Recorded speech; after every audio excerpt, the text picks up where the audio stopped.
पुण्या श्रावक के घर में। चलिए पड़ोसियों की तरह थोड़ी ताक झाक करते हैं कि आज पुण्या श्रावक अपने घर में क्या कर रहे हैं। और सेठ के रूप में बिच्छू भैया धारीवाल भी हमारे बीच में उपस्थित है। तो चले पुण्या श्रावक के घर में।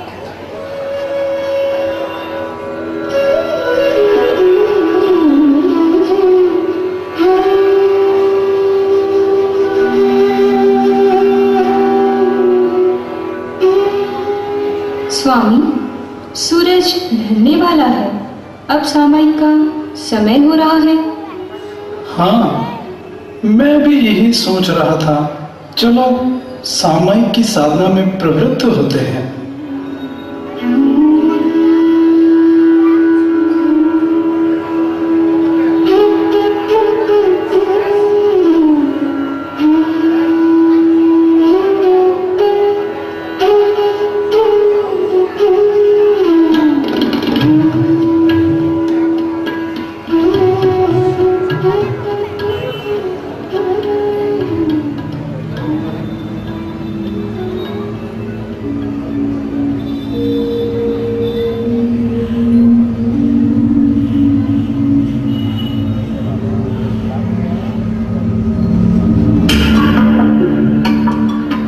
स्वामी, क्या बात है?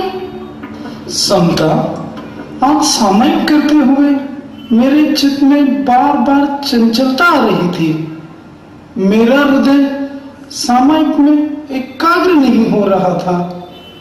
संकल्प और विकल्प का खेल चल रहा था।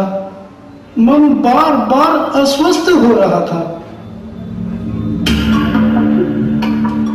स्वामी, आज पवन नहीं चल रहा था, मच्छर? नहीं समता, ऐसी बात नहीं है।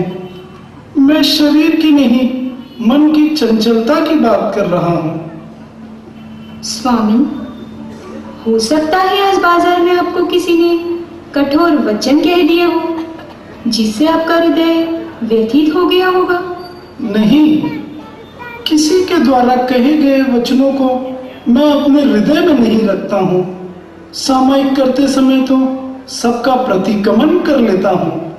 सामायिक की आराधना तो समत्व भाव से की जाती है, ना ही किसी के प्रति वैर द्वेष के भाव से।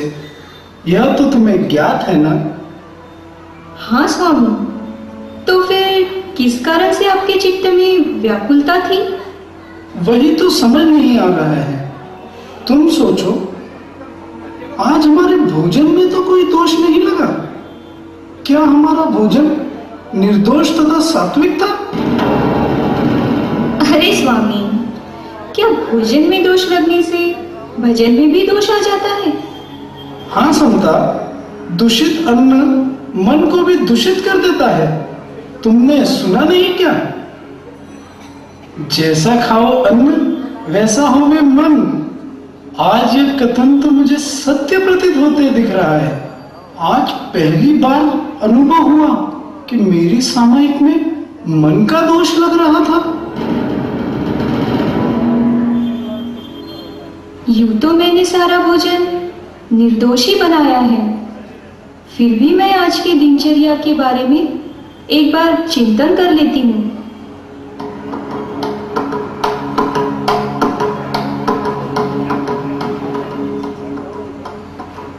स्वामी, आज मेरी ही भूल हो गई, मुझे क्षमा कर देना। समता, क्या भूल हो गई तुमसे? जरा स्पष्ट कहो, मैं समझा नहीं। स्वामी, बात यह है कि आज प्रातः आपके भोजन का समय हो रहा था, पर घर में अग्नि प्रगटाने का साधन समाप्त हो गया था।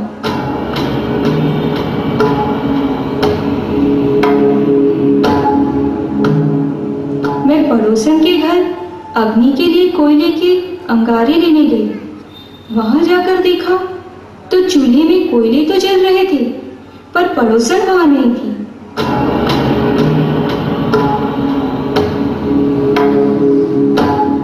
आपको देर न हो जाए, इस वजह से मैं उसकी आज्ञा के बिना ही कोयले ले आई और उसी से अग्नि प्रज्वलित कर भोजन तैयार किया और वही भोजन आपको कराया।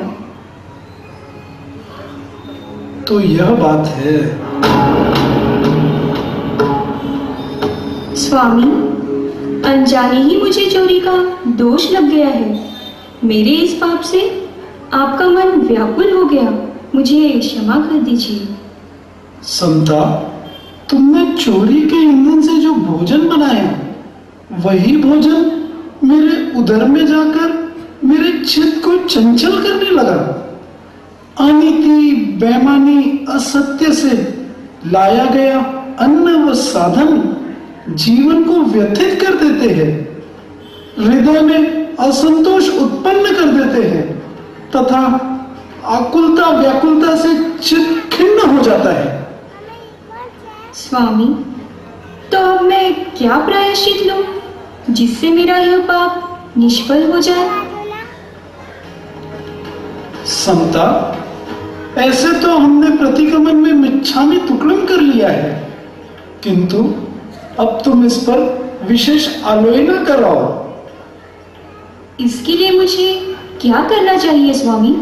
तुम जाओ और उस पड़ोसन से जाकर क्षमा याचना करो तथा अपने इस अनीति में व्यवहार के लिए उसे मिच्छामि दुक्कड़म देकर आओ। जो आज्ञा स्वामी।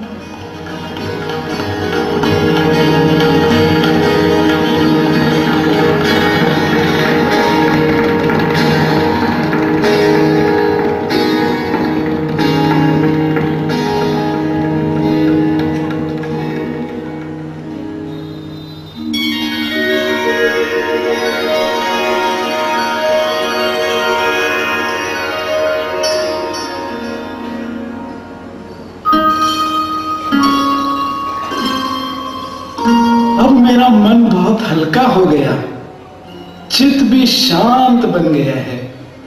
जी स्वामी, मुझे भी प्रसन्नता का अनुभव हो रहा है। समता, इस हेतु ही भगवान महावीर स्वामी ने कहा है कि श्रावक को प्रतिदिन अपने आचरण पर विचार करना चाहिए। यदि दिन भर की प्रवृत्ति में कोई दोष लगा है, उसका प्रायश्चित करना चाहिए। दोषों की शुद्धि करने से वो मन में खटकता नहीं है। परमात्मा ने सत्य ही कहा है स्वामी। अब आप विश्राम कीजिए। कल प्रातः नगरी में भगवान महावीर स्वामी पधार रहे हैं। उनके दर्शन के लिए जल्दी ही चलेंगे। अहो भाग्य, भगवान पधार रहे हैं, धन्य भाग हमारे।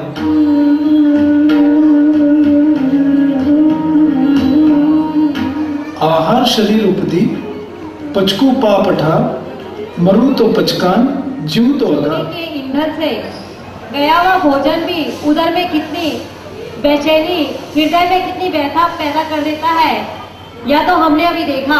सोचिए, हमारा जीवन अब किस ओर जा रहा है। अनीति बेईमानी से कमाया हुआ धन हमें कौन से मार्ग पर ले जाएगा, यह हमारे चिंतन का विषय है। तो चलिए अब हम सभी चलते हैं भगवान महावीर स्वामी की परसदा में।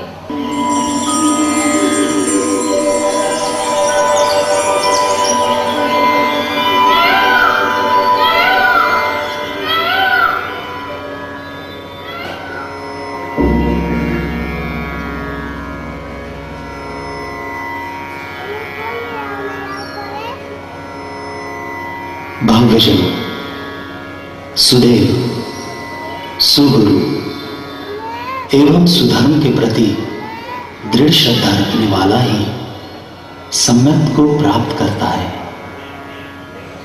सम्यकधारी आत्मा ही मोक्ष को प्राप्त कर सकता है। मोक्ष को प्राप्त करने के लिए अनेक प्रकार के पुरुषार्थ का निर्देश किया गया है।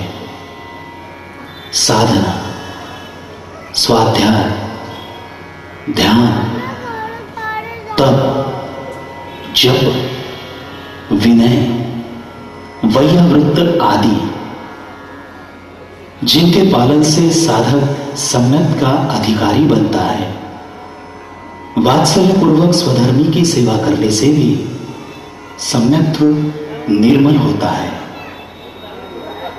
अपनी क्षमता के अनुसार स्वधर्मी का सत्कार करना चाहिए।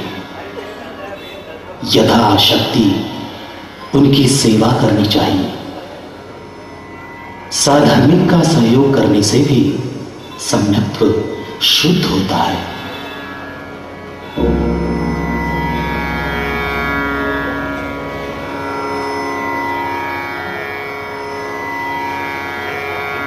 कहते हैं परमात्मा का एक शब्द भी जीवन में परिवर्तन ला देता है।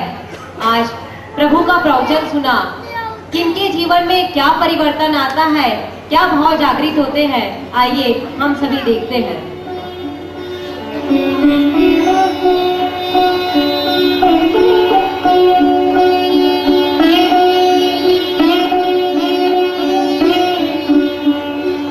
समता, हमारा जीवन धन्य हो गया। प्रबल पुण्योदय का ही प्रताप है कि साक्षात परमात्मा की अमृतवाणी श्रवण करने का सौभाग्य प्राप्त हुआ। उनके वचनों से आत्म कल्याण का मार्ग प्रशस्त हो उठा है।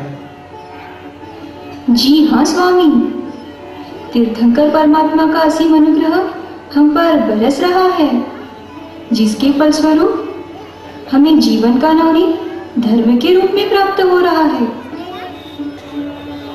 भगवान महावीर स्वामी ने आज साधर्मी सेवा का महत्व बताया। मेरा विचार है, क्यों न प्रतिदिन हम एक स्वाधर्मिक भाई को भोजन कराए। स्वामी, आपका विचार उत्तम है, अनुमोदनीय है, पर क्या समता? पर हमारी परिस्थिति के अनुसार यह कैसे संभव है? क्यों संभव नहीं है? क्या हम भोजन नहीं करते? स्वामी, आप पूनी काट कर जितना कमाते हैं, उससे तो केवल हम दोनों एक समय ही भोजन कर पाते हैं। फिर स्वधर्मी को क्या खिलाएंगे, कैसे खिलाएंगे? श्राविके, सेवा के लिए साधनों की बहुलता नहीं, अपितु मन की उदारता की जरूरत है। स्वामी, आप ठीक कह रहे हैं। तो हम स्वधर्मी सेवा का लाभ कैसे ले सकते हैं? जहां चाहा है वहां रहा है। यदि तुम सहमत हो तो मैं एक मार्ग बताऊं। मैं मात्र आपकी पत्नी ही नहीं, धर्म सहायिका भी हूं। आप जो मार्ग बताएंगे मैं उस पर अवश्य ही चलूंगी। मुझे तुमसे यही उम्मीद थी। अपनी कमाई से सिर्फ 2 आदमी एक समय भोजन कर सकते हैं, इसलिए एक दिन मैं उपवास कर लूंगा, एक दिन तुम उपवास कर लेना। इससे रोज एक व्यक्ति के भोजन का प्रबंध हो जाएगा। स्वामी, आपका यह विचार अति उत्तम है। मैं सहर्ष ही स्वधर्मी सेवा के लिए तत्पर हूँ। अच्छा, तो मैं नगर श्रेष्ठी को इस विचार से अवगत करा देता हूँ, ताकि वे इसमें सहयोगी बने। अर्थव्यवस्था से जुड़े, आज की जरूरत पूर्ति ही कमाई करने वाले, उसमें भी धन की भावना